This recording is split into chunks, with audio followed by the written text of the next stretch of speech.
déterminer les variations d'une fonction trigonométrique, et en l'occurrence celle que vous voyez, qui est officiellement définie sur R, l'ensemble des réels.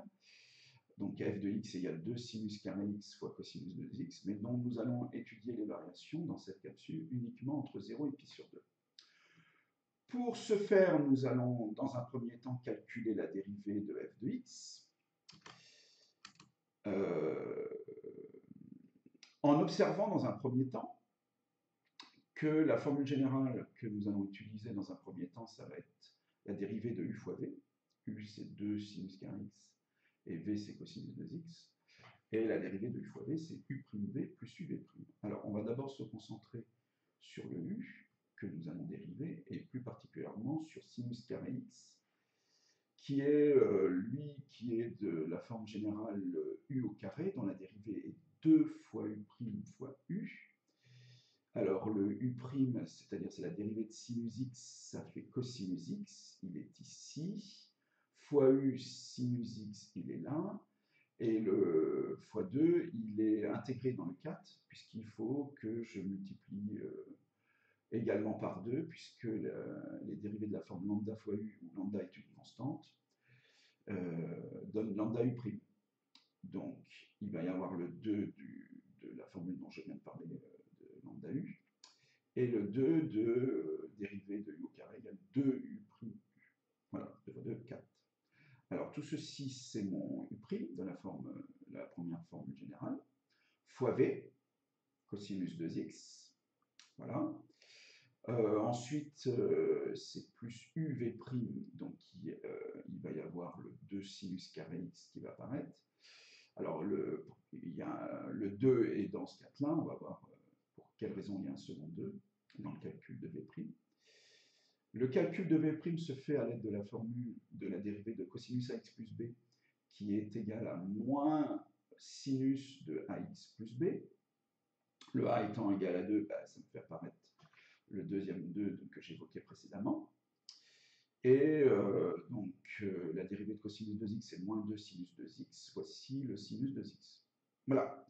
Donc j'ai bien ma dérivée, j'ai bien calculé ma dérivée à partir de la formule u' v plus uv'.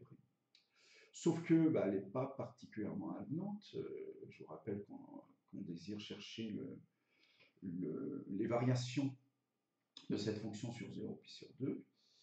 Et ça semble pas évident du tout, cette affaire-là.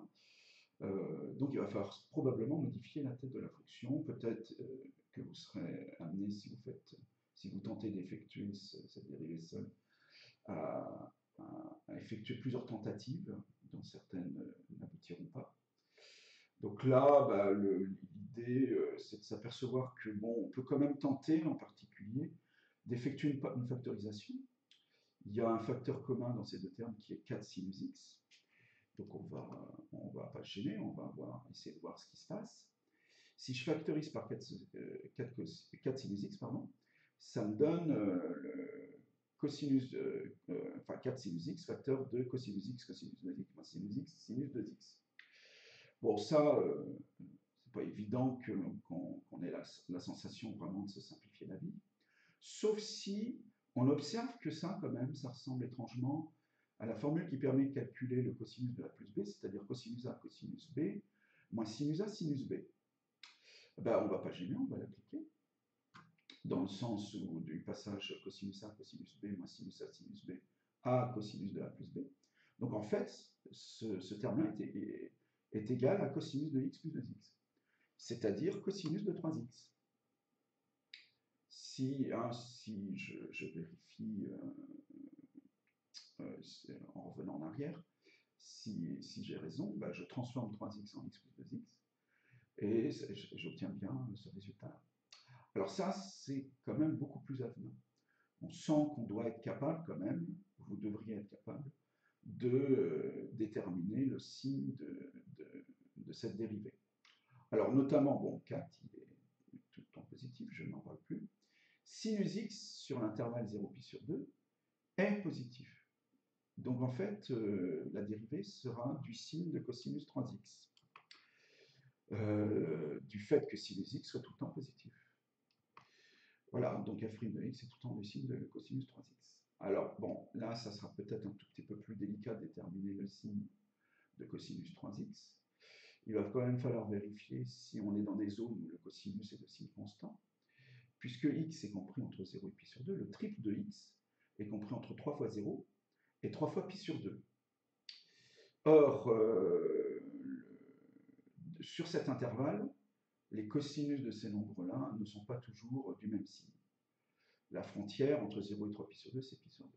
Donc je vais être obligé de distinguer deux sous-intervalles de 0 pi sur 2.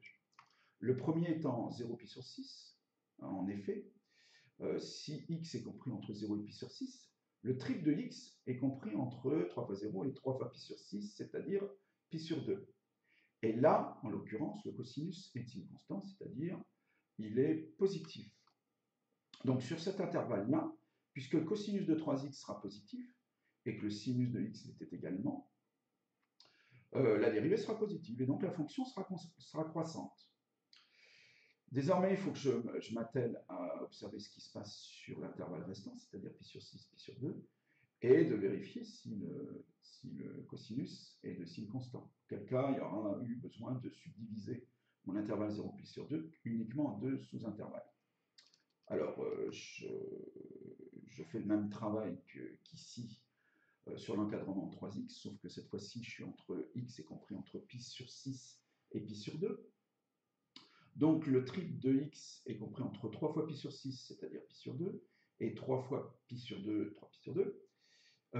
Et là, les cosinus des nombres qui sont compris entre pi sur 2 et 3 pi sur 2 est effectivement de signe constant, et en l'occurrence négatif. Ce qui signifiera que la dérivée sera négative, toujours en ayant en tête que le sinus x est positif, et donc que la fonction f sera décroissante sur l'intervalle pi sur 6, pi sur 2. En résumé, les variations de la fonction f sur l'intervalle 0 pi sur 2 sont cette fonction est croissante de 0 à pi sur 6 et décroissante de pi sur 6 à pi sur 2. Voilà, le traitement de cette question est achevé. Je vous remercie de l'avoir suivi.